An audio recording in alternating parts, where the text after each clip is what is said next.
नमस्कार, स्वागत बा आप सभी दर्शक लोगन के। त खबर बा भोजपुरी जुबली स्टार दिनेश लाल यादव निरहुआ जी के अपकमिंग मूवी राजा डोली लेके आजा। जी हाँ, आज ई फिल्म के ऑफिशियल फर्स्ट लुक रिलीज कर दिया गया बा, जो कि आप लोग थंबनेल पर भी देख लो खम और ए समय सामने स्क्रीन पर भी देख सकत हनी।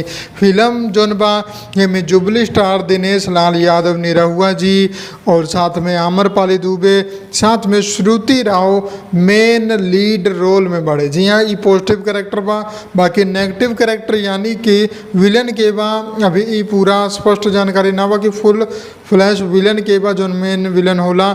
बाकी फिल्म के जो निर्माता बाड़े वो बाड़े लोकेश मिश्रा जी, फिल्म के डायरेक्टर बाड़े सुजीत कुमार सिंह जी। तो आज चैत नवरात्रि के पहला दिन बा, यही चलते ई फिल्म के ऑफिशियल फर्स्ट लुक यानी कि ट्रेलर लुक रिलीज कर दिया गया बा। बहुत जल्द आप लोगन के एकर ऑफिशियल ट्रेलर फुल वीडियो देखे के मिली।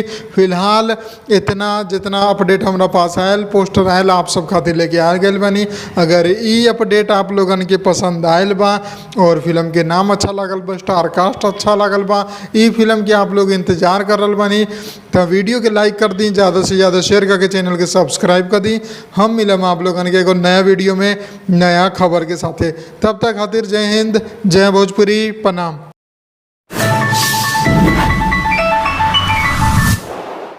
लाल बटन के दबा के अपने के चैनल के सब्सक्राइब कर ली और सभी खबर सबसे पहले देखे खातिर एक घंटे के बटन के भी दबा दी, ताकि जितना भी खबर डालम आप सबसे पहले फ्री में देख लें।